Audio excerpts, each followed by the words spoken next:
A nomeação já foi realizada pelo prefeito de Cuiabá, Mauro Mendes. O PROCON municipal da capital está agora sob novo comando e é para saber quais ações deverão ser realizadas a partir de agora que eu converso ao vivo aqui no Jornal da Manhã com o novo diretor do PROCON municipal da capital, Carlos Rafael Demian Gomes de Carvalho. Bom dia, obrigado pela presença e parabéns aí pela nomeação. Bom dia, mais uma vez, é um prazer poder regressar à Gazeta. Bom dia a toda a equipe do Jornal da Manhã. Mais uma vez aqui para falar sobre direito do consumidor, mas agora na função pública de diretor executivo do PROCON municipal. Esta nova função que me foi honrada, a confiança do nosso prefeito Mauro Mendes, para que nós possamos agora, atuando como órgão efetivo de políticas públicas na proteção e o direito dos consumidores cuiabanos. Não podemos esquecer que até então o senhor presidia a Comissão de Defesa dos Direitos do Consumidor pela OAB, que é a Ordem dos Advogados do Brasil aqui no Estado. Por que o senhor aceitou ir para esse cargo público na Prefeitura de Cuiabá?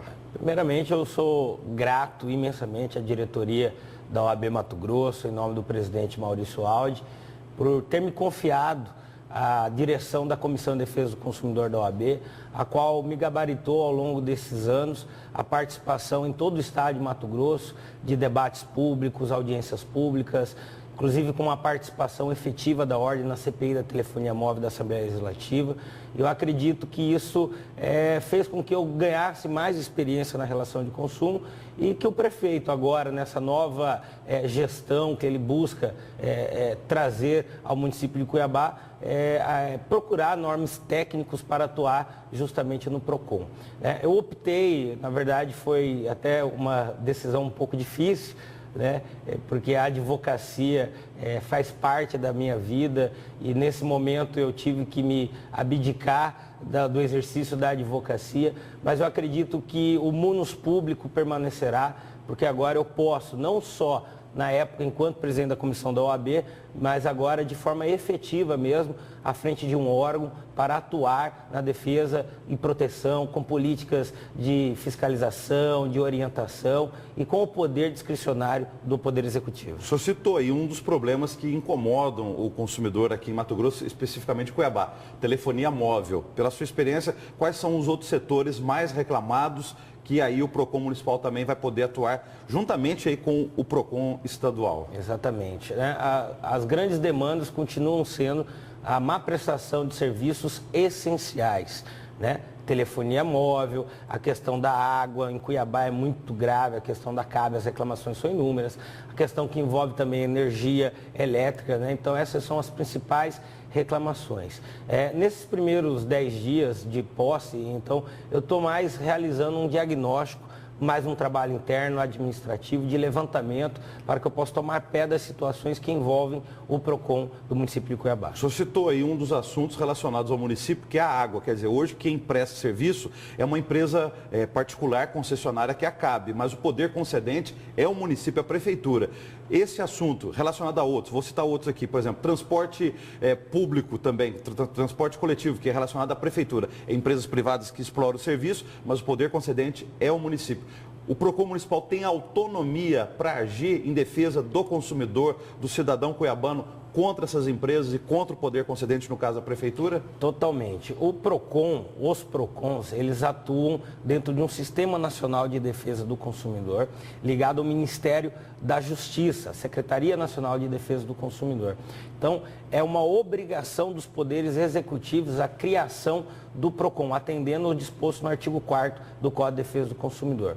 O PROCON, embora seja um órgão ligado a nível municipal à Secretaria de Esporte e Cidadania, ao qual também agradeço a confiança do então secretário à época, Carlos Brito, e hoje o secretário Carlos Klaus, para que a gente atue nas políticas públicas, independente se quem está prestando um mau serviço é prefeitura, é estado. O PROCON ele é um órgão de defesa e proteção das relações de consumo. Toda vez que nós identificarmos empresas, concessionárias de serviços públicos que diz respeito ao consumidor, o PROCON estará ali atuando, orientando e fiscalizando. Então, aproveitando essa autonomia, já vou lhe fazer uma questão que daqui a pouco o senhor vai ser questionado aí. A questão das multas da fiscalização eletrônica, capa do jornal Gazeta de hoje, inclusive. há muita reclamação sobre a orientação dos motoristas, ou seja, a falta de orientação, de que as placas não estão, não tem uma quantidade necessária de placas sinalizando que tem fiscalização eletrônica, ou que a localização dessas placas não estão no local correto. E aí parece que há conflito, não só das orientações do CONTRAN, que é o Conselho Nacional de Trânsito, com o tal do TAC, que é um termo de ajustamento de conduta assinado entre o Ministério Público Estadual e a Prefeitura de Cuiabá, lá em 2011, na gestão do ex-prefeito Francisco Galindo. É possível o PROCON agir como, vamos dizer assim, um conciliador dessa situação antes que os motoristas que vão ser multados, Justiça questionando essas multas aplicadas pela SMTU? O PROCON pode fazer esse trabalho? Sem dúvida alguma. Tudo que envolve relação de consumo, né, o PROCON ele tem sim essa possibilidade de buscar atuar, inclusive também realizando termos de ajustamento de conduta, que é o que nos preconiza o artigo 81 do Código de Defesa do Consumidor. O PROCON ele atua, inclusive, legitimamente para propor ações coletivas de defesa do consumidor. Nesse primeiro momento, essas questões que envolvem a multa de trânsito, nós vamos buscar sempre o diálogo, né? Eu estou chegando agora à frente dessa pasta, né? E nós vamos tomar conhecimento do que está acontecendo no município de Cuiabá. Você colocou muito bem, existe uma resolução nacional do CONTRAN e existe um TAC aqui em Mato Grosso, em Cuiabá precisamente, e nós temos que buscar o equilíbrio nessa relação, né? Assim que essa demanda chegar em nossas mãos, nós vamos procurar o secretário de trânsito, nós vamos procurar as empresas, inclusive, que estão fazendo essa fiscalização para chegar ao meio termo e o consumidor cuiabano, aquele usuário do transporte no nosso município, tenha a possibilidade de entender que está sendo fiscalizado, mas de forma transparente. Este ano começou a funcionar em nível nacional o portal consumidor.gov.br.